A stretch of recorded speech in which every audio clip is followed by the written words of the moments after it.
Rồi, xin chào các bạn nha. Bây giờ trước khi vào cái bài lab mới thì chúng ta sẽ tìm hiểu về một cái dịch vụ, cái service ở trên K8s ha. Đó là cái dịch vụ Headless Service ha.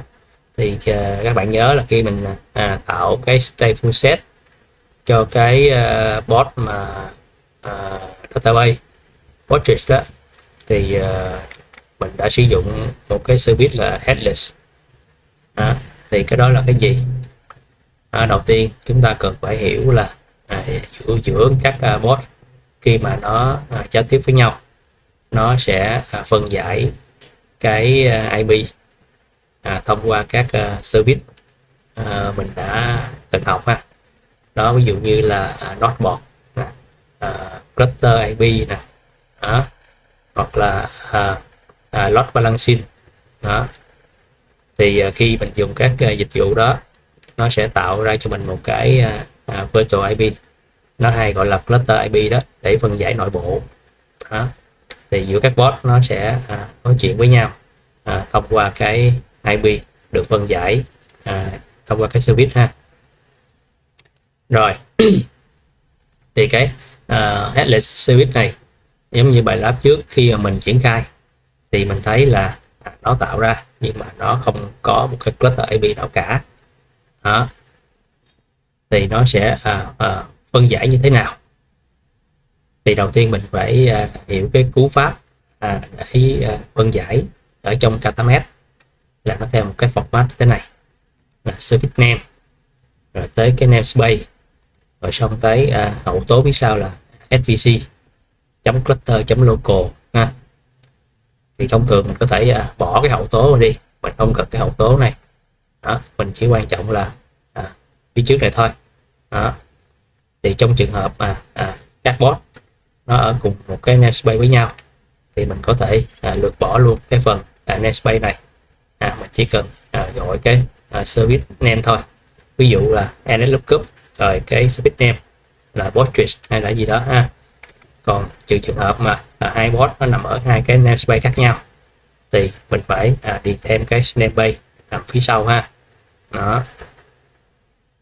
Rồi bây giờ khác biệt của cái headless service là nó sẽ không có cluster IP, nên khi mà cái core DNS của K8s nó phân giải, thì nó sẽ list ra tất cả các IP của thằng bot ha. Ví dụ mình replica là bằng 3, nghĩa là mình có 3 bot, thì khi mà nó phân giải, nó lookup ra, thì nó sẽ liệt kê một list các IP, cái 3 IP đó của 3 cái bot đó.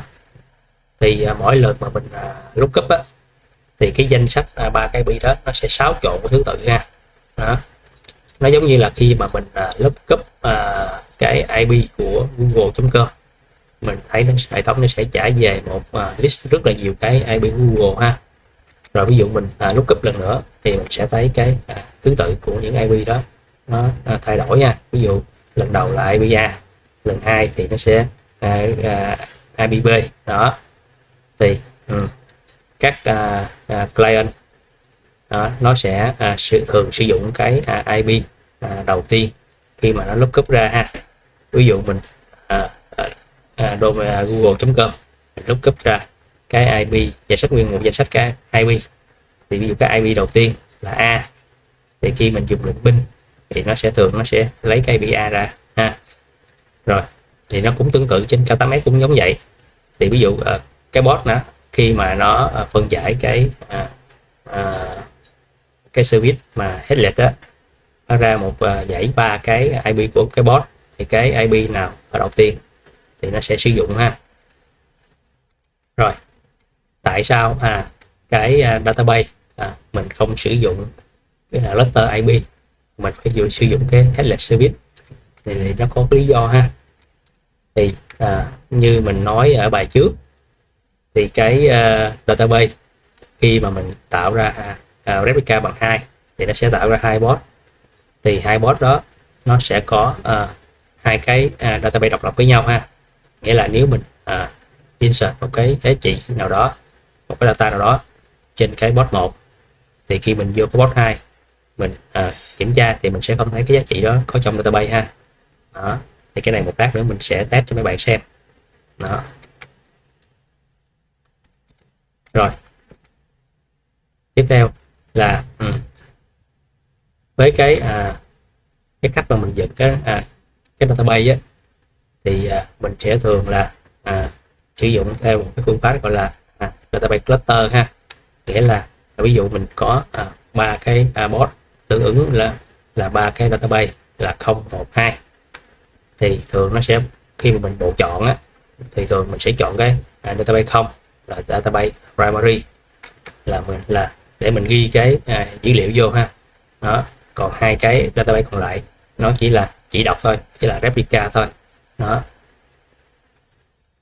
thì ví dụ như mình tưởng tượng nếu mà tại vì khi mà mình insert một cái data nào đó vô vô cái table của database, mà thay vì nó insert vô cái database không, theo như mình cấu hình ban đầu là library, mà nó đi nếu mình sử dụng cluster IP thì đôi khi nó sẽ proxy của Kubernetes system á, nó sẽ phân giải và nó sẽ đẩy vô cái DB1 này ha, thì nó là sai ha.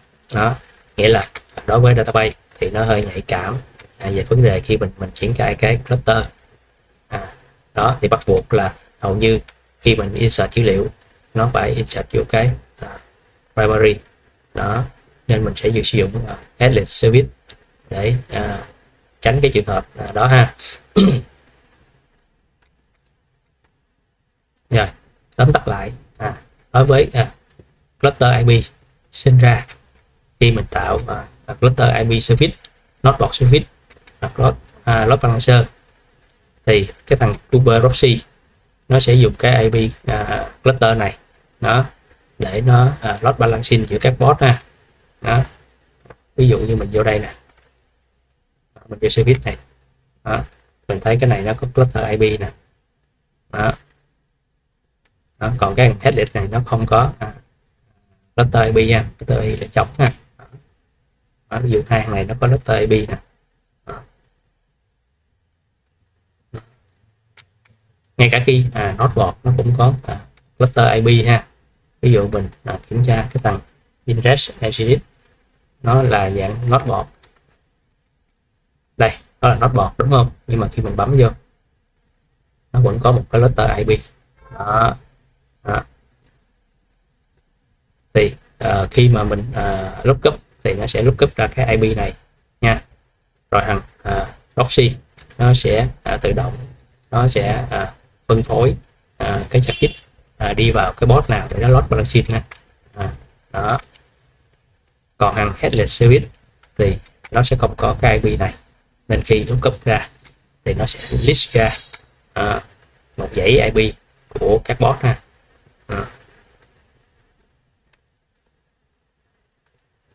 Đó, ví dụ ví dụ này. Đó, thì một lát nữa mình lookup ra các bạn sẽ thấy là nó là một dãy IP ha. Giờ ví dụ nè. Rồi, ok, bây giờ mình sẽ execute vô cái bot này ha, để mình lookup thử. Rồi, ok, mình sẽ sử dụng lệnh này ha. Đó, cái bot name này. Đó, ở đây ha. Rồi, rồi mình cần phải cài cái gói lookup.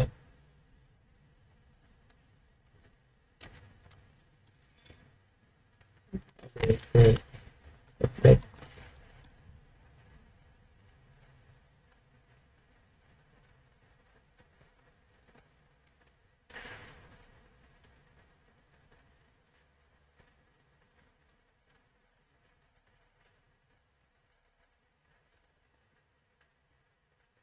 Rồi, cài cái gói này.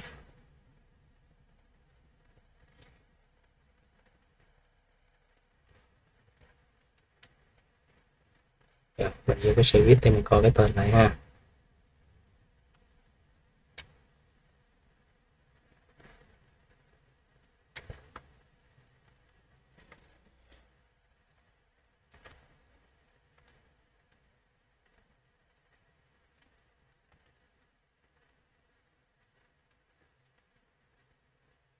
Rồi, ok. Bây giờ mình thử lookup, ns lookup. Rồi, cái tên service là cái gì? Portrait đúng không? Portrait nè. Đi.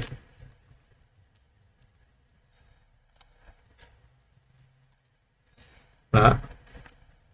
Rồi, mình thấy nó đưa ra hai cái IP 355.46.166.188 ha, là hai IP cái container bên trong ha. Đó. Port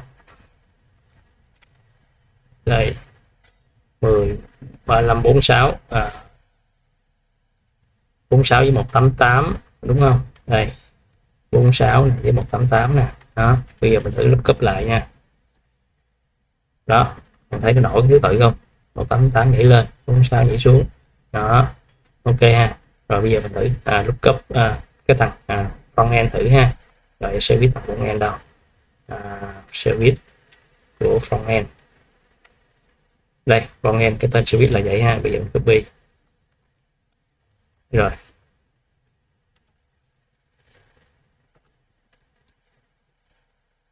Đó. Thấy nó ra không? Nó ra cái cluster IP. Đó. 183.250. Mình bấm vô đây ha. Đó, bạn thấy không? Đó. Nếu mà nó có cluster IP thì khi phân giải nó sẽ ra cluster IP nha. Còn nếu mà dùng headless service thì nó phân giải ra cái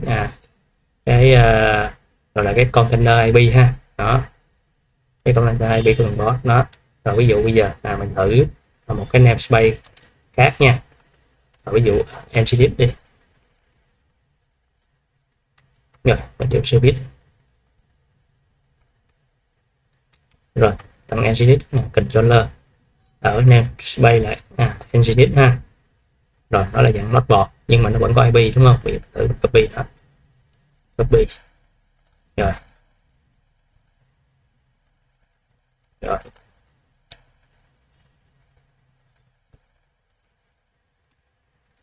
Rồi, không được đúng không? Tại vì nó khác namespace thì phải chấm cái namespace nữa nha. Đó. Đó, copy cái namespace. Dán vô. Đó. Rồi, 144.215. Rồi mình xem có phải không nha. Rồi, bấm vô đó. Đó, thấy không? Đó. Vậy là khác cái namespace thì mình thêm cái namespace vô ha. Đó. Rồi như vậy là mình đã hiểu vấn đề rồi ha. Đó. Headless service thì do nó không có cluster IP, khi phân giải nó sẽ phân giải ra cái IP của cái container ha. Đó.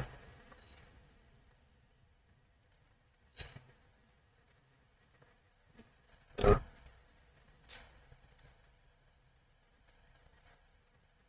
Nó phân giải ra cái IP cái container cái boss đó đó. Đó. Ok ha. Rồi.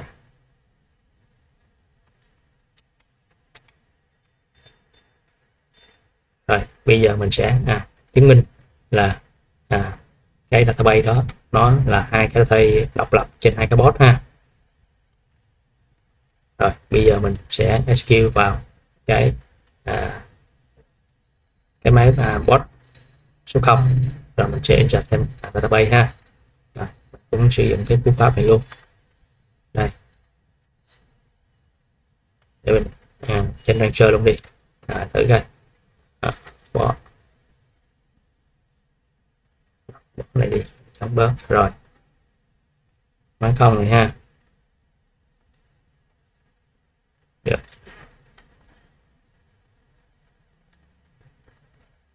Rồi ok. Rồi giờ sử dụng lệnh này ha để kết nối vô cái database e-commerce. Yeah. 1 2 3 4. Rồi tạm thời đóng lại đi. Rồi mình sẽ đến sau dán vô to lên chút nha.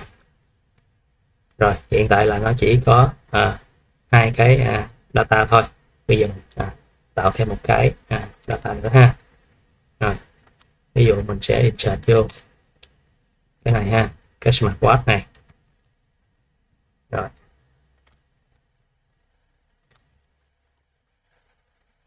mình kiểm tra lại thử. Rồi mình đã thấy cái smartwatch được insert vô đúng không? Đó.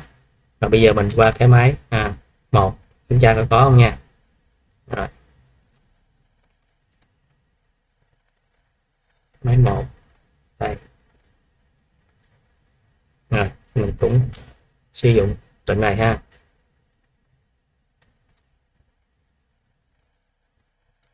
Copy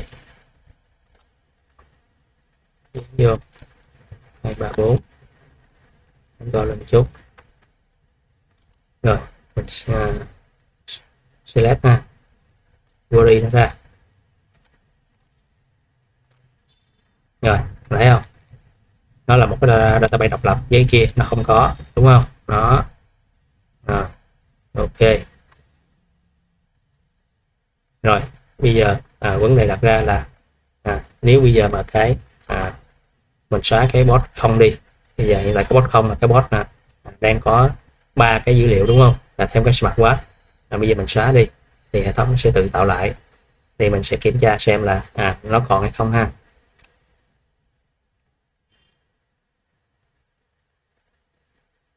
Rồi kết nối vô lại nó nè.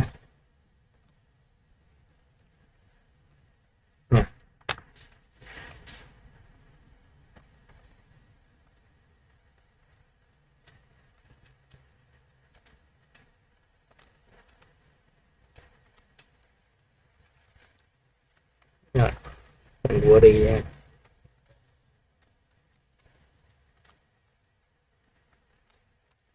Rồi nó mất cái smartwatch rồi thấy không.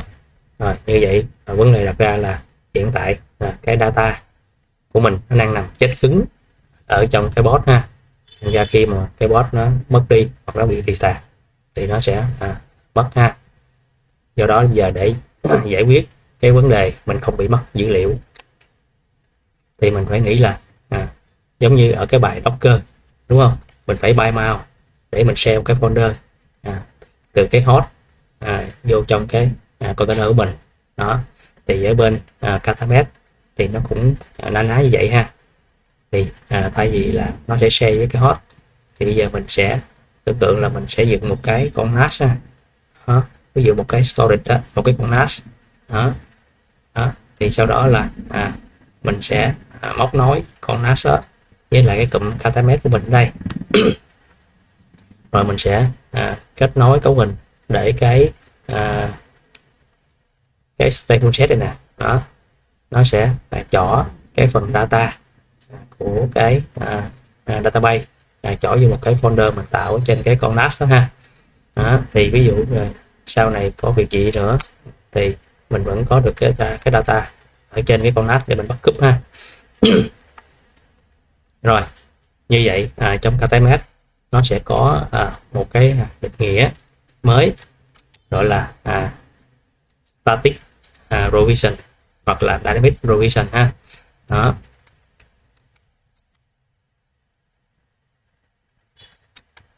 Rồi thì cái static provision cái cũ trước đây, cái mới bây giờ là dynamic, nên mình sẽ học cái dynamic ha, thì nó sẽ tự động hơn. Đó. Còn cái kia là mình phải thủ công rất là nhiều thứ, thì ở đây mình sẽ hướng dẫn các bạn về dynamic. Các bạn có thể Google tìm hiểu thêm về cái static ha.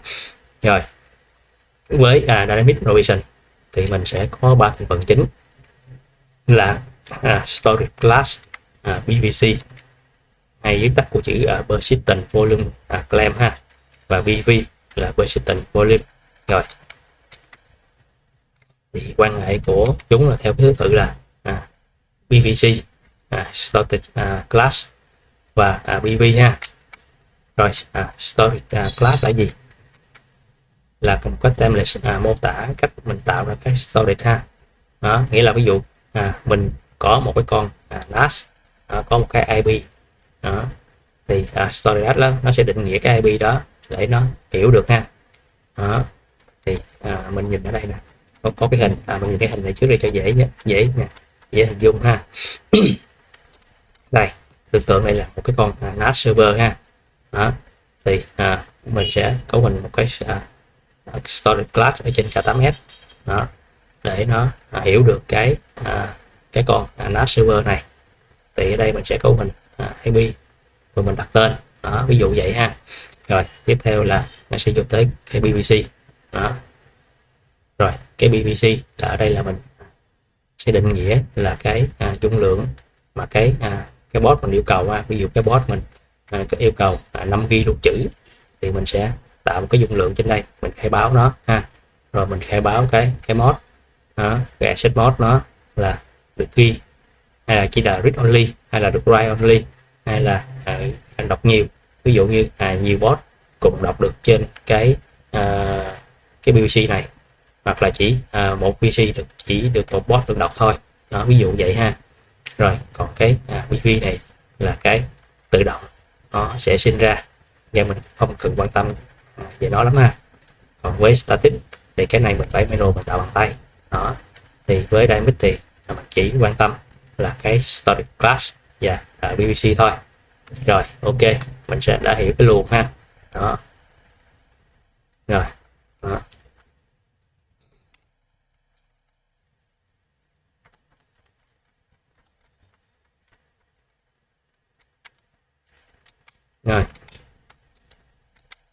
Rồi như vậy mình nói PVC là cái dung lượng yêu cầu rồi mình sẽ chọi vô cái storage class nào đó, ví dụ như mình có tới 2 cái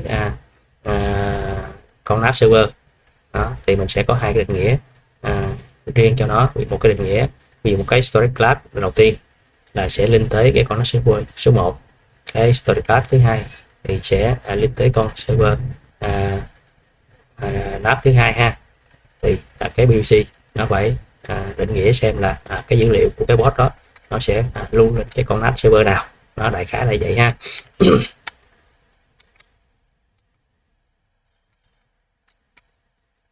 Rồi đây là so sánh giữa static và dynamic ha đó. Thì cái này mình có tự động nên mình sẽ sử dụng ha đó. Cái PV này nó cũng tự động tạo đã ru đó, thì mình sử dụng cái mới ha. Rồi khi mà mình tạo một cái storage class thì có những cái parameter nào mà nó quan trọng ha, cần lưu ý. Thì ở đây nó sẽ có 3 cái giá trị, một cái là archive on delete đó, và một cái là declare policy, và một cái là binding mode ha. Thì ví dụ nếu mình có nhu cầu mình archive đó thì mình để true ha. Còn để for thì khi mà mình xóa cái tài nguyên PVC thì nó sẽ xóa luôn cái thư mục trên cái con server NAS ha, ví dụ vậy. Rồi ví dụ ở đây với cái policy này nếu mình để retain thì khi mình xóa PVC nó vẫn giữ lại data đó. Ví dụ trong trường hợp là database đó nó hoặc là những dữ liệu nào quan trọng thì mình sẽ để retain ha, để có gì mình ví dụ mình lỡ tay mình xóa thì mình vẫn còn database. Rồi cái binding mode thì nó cũng có 2 giá trị là immediate ha, là nghĩa là khi mà cái PVC nó tạo ra thì nó sẽ tự động tạo ra cái PV luôn ha. Rồi đối với Dynamic thì thường sẽ sử dụng cái value là immediate ha. Rồi đó, ví dụ cái reclaim policy nè, nếu mà khai báo là retain sẽ giữ lại, delete thì xóa đó, ví dụ vậy ha.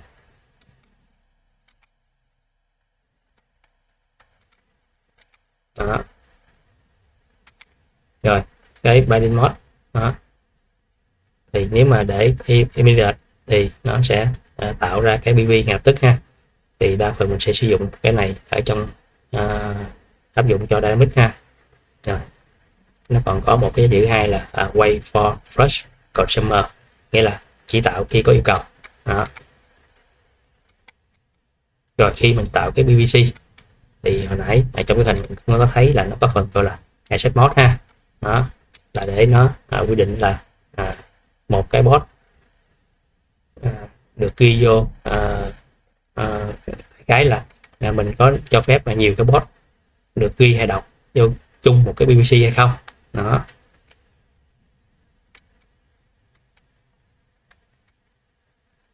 đó là cái vậy. Ví dụ này read write once boss nè. Đó, chỉ một boss được duy nhất được mouse thôi ha. Đó là cái vậy ha. Rồi là bây giờ mình sẽ làm lab ha.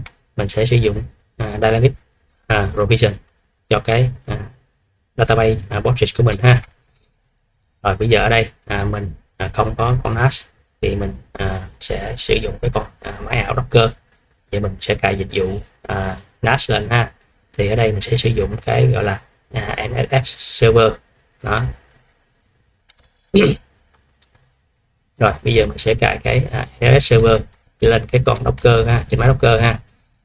Đó, để mình kiêm nhiệm luôn cho đỡ tốn của mình. Rồi đầu tiên mình sẽ cài ha, cài cái kernel server. Copy Docker nha, các bạn chọn Docker nha. Rồi mình cài yes.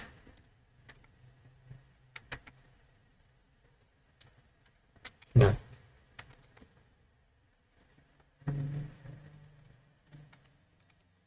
Rồi ở đây là mình đặt tên cái folder để chứa cái data của cái K8S ha.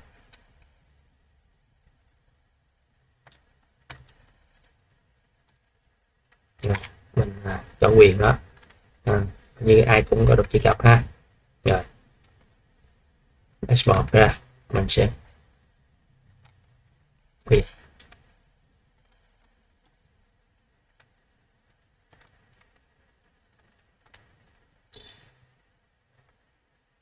thêm vô ha.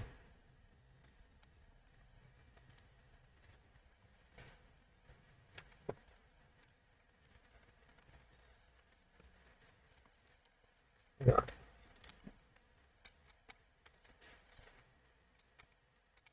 Rồi, apply. Yeah, restart service.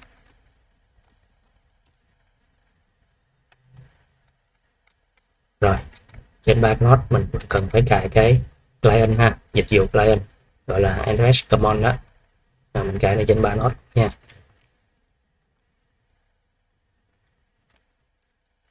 Quên, này mình chưa phát ra.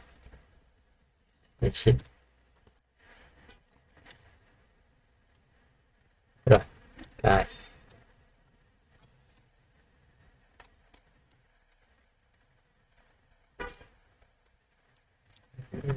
Quên chữ y hồi nãy. Yeah.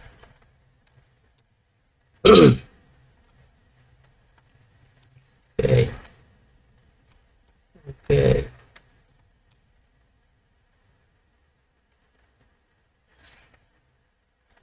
Rồi, mình test thử ha.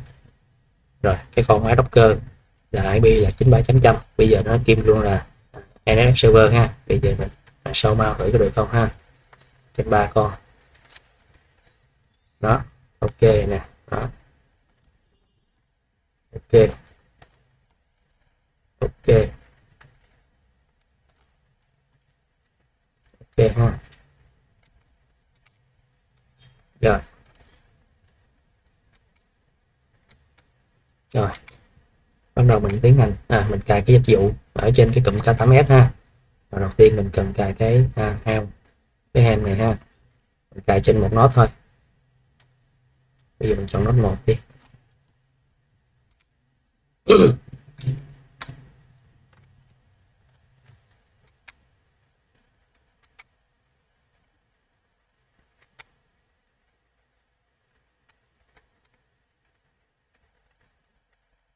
Sẽ nhờ cái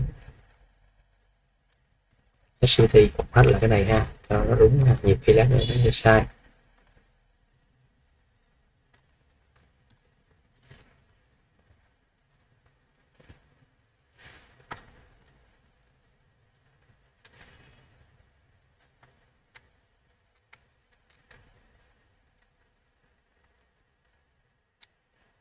Rồi, nhớ tạo ngăn space nữa nha, bước này quan trọng nè, bị quên nè.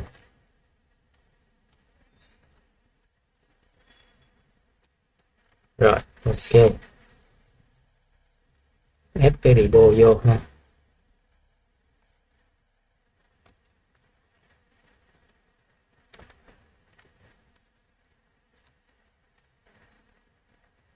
Rồi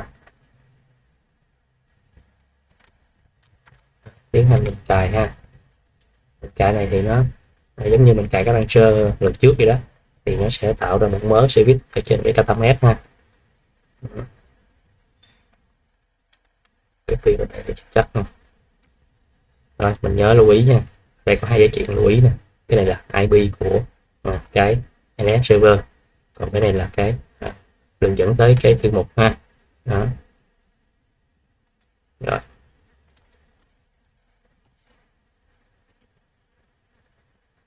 rồi bây giờ mình tiến hành mình lên trên đây Namespace lại cái app provision nè. Rồi mình lên đây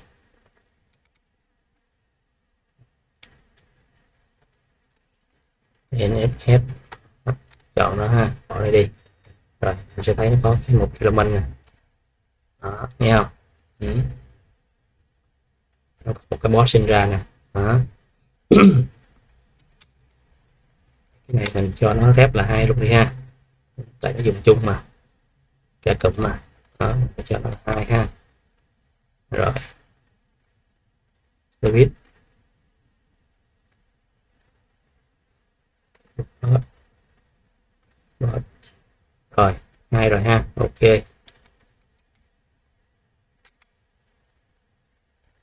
Rồi mình sẽ thấy nó có một cái storage class default được tạo ra ha. Storage đây, storage class default được tạo ra nè. Đó.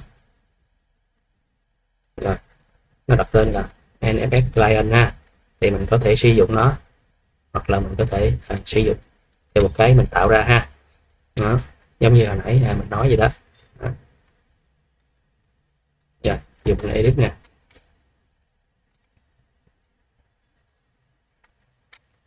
Đó, ví dụ việc claim nè là delete nha, là xóa lập tức. Đó, ví dụ vậy. Thì bây giờ mình tạo một cái mình để nó là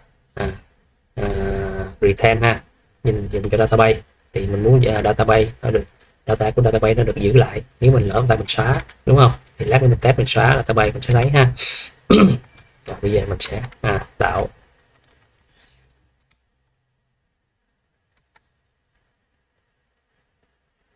rồi mình tạo ra cái này ha.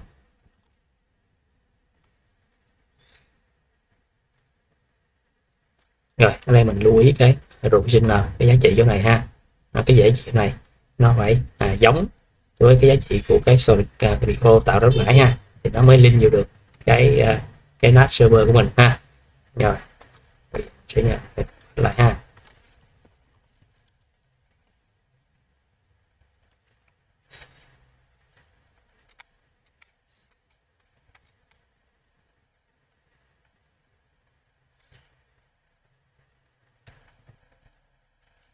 Copy.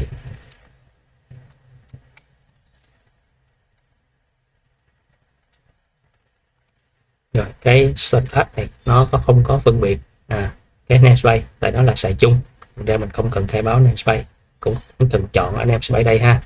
Ở đây mình lưu ý đặt tên là NFS Dynamics ha, thì một lát nữa cái PVC mình phải chọn về cái này. Ok ha. Import. Rồi đã tạo ra ha. Rồi mình lưu ý cái giá trị của provisioner hồi nãy mình có nói nè, nó phải giống với lại cái default tạo ra đó, chứ khác là một lát nữa là nó sai, nó báo lỗi ha. Rồi, nói chuyện này ha, lưu ý.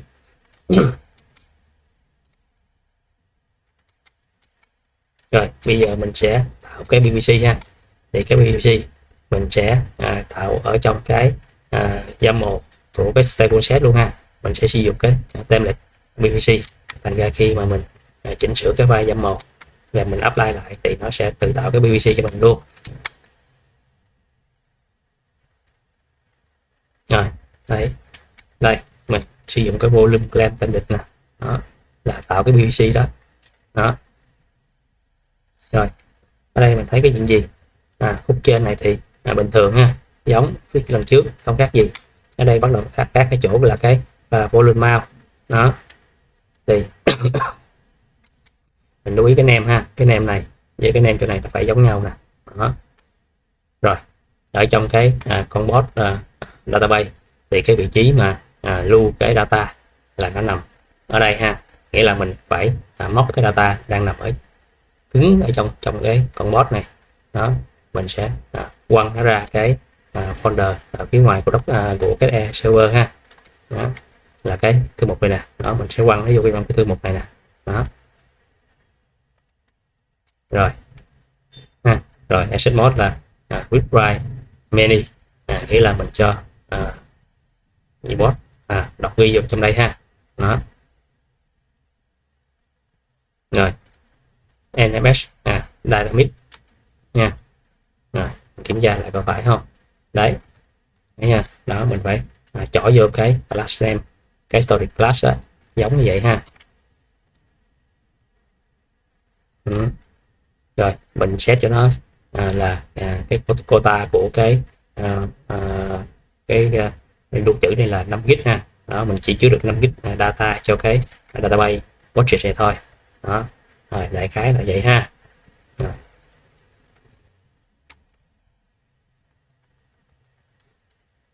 Mình chọn phương nhỏ này để mình copy cái hình.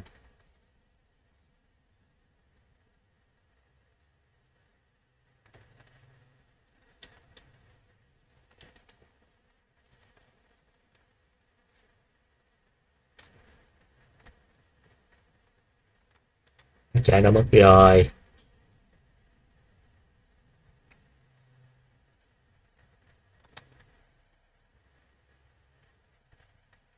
Bốn còn 10 thế.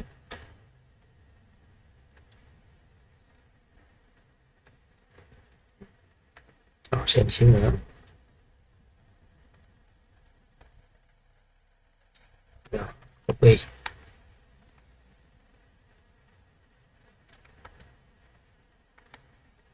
Thấy ChatGPT thấy không trời, mát hơi nhỏ, không biết ChatGPT nó thấy không nha.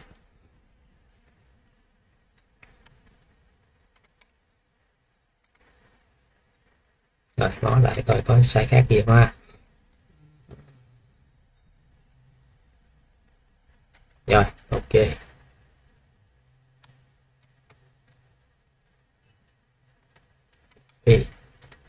Rồi mình tiến hành mình vô cái phần stack lại ha. Rồi workload table set, mình xóa đi ha. Tiếp rồi tạo lại ha. Full stack vô import. Ok rồi, trên đây mình kiểm tra luôn ha. cd data. Đó mình thấy không, nó sinh ra hai cái folder đó, tương ứng cho hai cái máy ảo, hai cái box, Postgres 0 và Postgres 1 ha. Đó là data của nó của hai cái box này, nó đang nằm trong đây ha. Đó, nó đang chổi vô đây. Đó. Rồi bây giờ mình sẽ kiểm tra bằng cách là bây giờ mình vào một cái con số 0 này, mình insert thêm giá trị, rồi sau đó mình xóa nó đi, rồi hệ thống tự tạo lại, rồi mình kiểm tra coi nó còn hay không ha. Đó giống như vậy, các bước mình đã test là họ đẩy.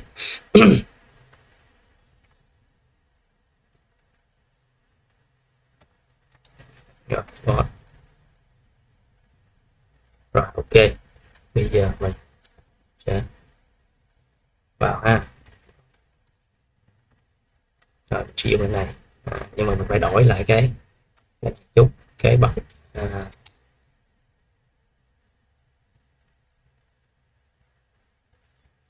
mình dùng transfer luôn đi ha. Watch it đây, skill vô rồi lớn lại.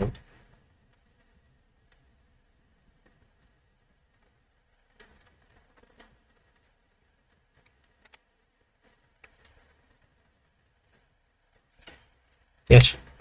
Bây giờ mình sẽ kiểm tra BBC coi nó có chưa ha. Rồi kiểm tra một vài cái này thứ trước này đi. Rồi mình cho storage nè. Đó mình sẽ thấy BBC nè, viết tắt nè, persistent volume claim nè. Đó mình sẽ thấy hai cái ha, từ hai cái Postgres của mình đó, nó đã bao rồi nè. Đó nó sẽ link tới cái storage class là NFS Dynamic này ha. Đó nó đã bao nghĩa là thành công rồi đó. Đó, cái capacity là 5 GB nè. Đó. Rồi nó sẽ có PV nè, nó tự sinh ra thấy không, mình đâu có làm. Đó. Rồi là dạng retain thấy không. Đó.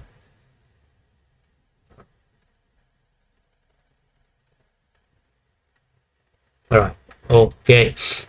Bây giờ mình sẽ tiến hành execute vô ha. Table set WordPress. Rồi vô mình tiến hành mình insert dữ liệu vô ha.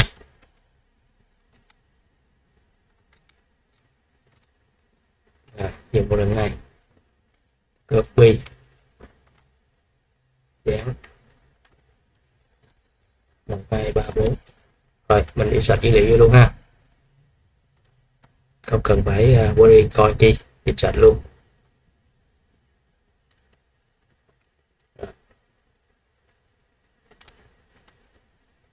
Dán.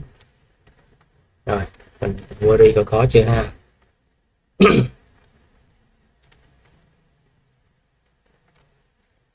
Rồi có smart path vô rồi ha, ok chưa. Rồi bây giờ mình tiến hành mình xóa cái bot này đi ha, delete.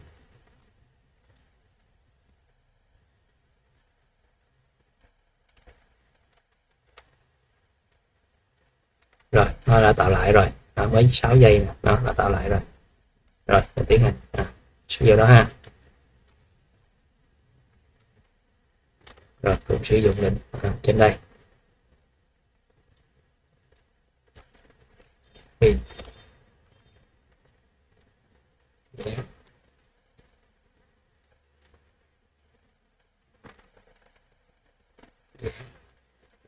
2 3 4. Rồi query ha.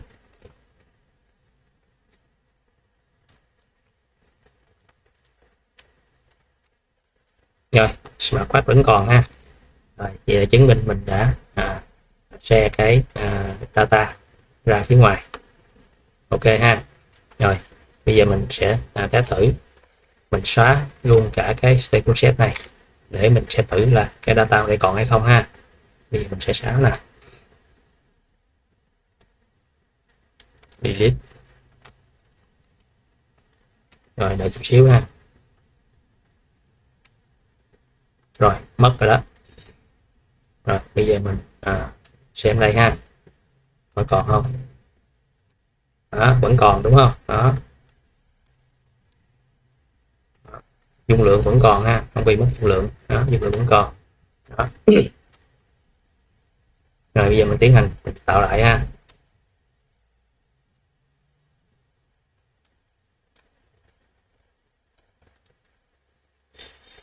Copy.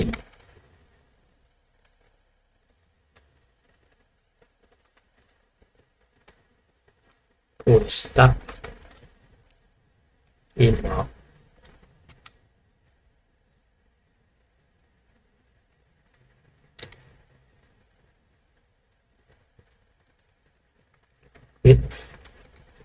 Rồi mình chuyển qua on quay cho tự đào cái khác về ha. Mình sử dụng bản 2.0 luôn. Đó, cho nó khác luôn nè. Đó.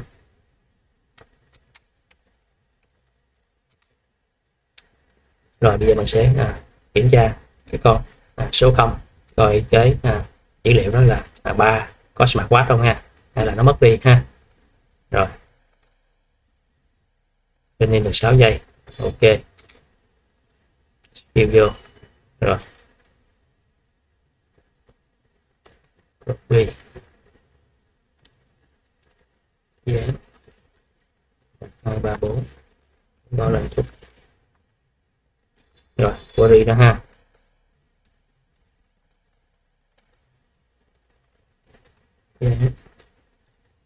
Đó bạn thấy không, dữ liệu nó vẫn còn, thấy chưa. Đó. Ok chưa. Đó. Rồi cái vấn đề tiếp theo là mình đã triển khai cái dynamic rồi, nhưng thực tế nó vẫn là hai cái database độc lập với nhau ha. Chẳng qua là nó chỉ đẩy cái dữ liệu ở trên cái đang fit cứng ở trong cái bot, nó đẩy ra ngoài cái con NAS server thôi ha. Nó chỉ giúp mình giải quyết được cái vấn đề đó. Còn vấn đề thứ hai là vấn đề là làm sao mình phải cấu hình cái database của mình phải trở thành một cái gọi là data cluster ha. Thì lúc đó nó sẽ theo cái mô hình là mình chỉ ghi vô một cái primary database, còn hai cái database còn lại là dùng để replicate ha. Đó, thì nó sẽ có hai cách để mình thực hiện cái database cluster đó, là mình sẽ sử dụng streaming replication hoặc là Python ha. Đó, thì hai cách này thì trong thực tế người ta sẽ sử dụng Python vì nó sẽ tự động failover, còn cái thằng streaming này mình phải failover thủ công ha. Đó, thì hai cách này các bạn có thể tự tìm hiểu và triển khai thử cho cái bài lab của mình ha.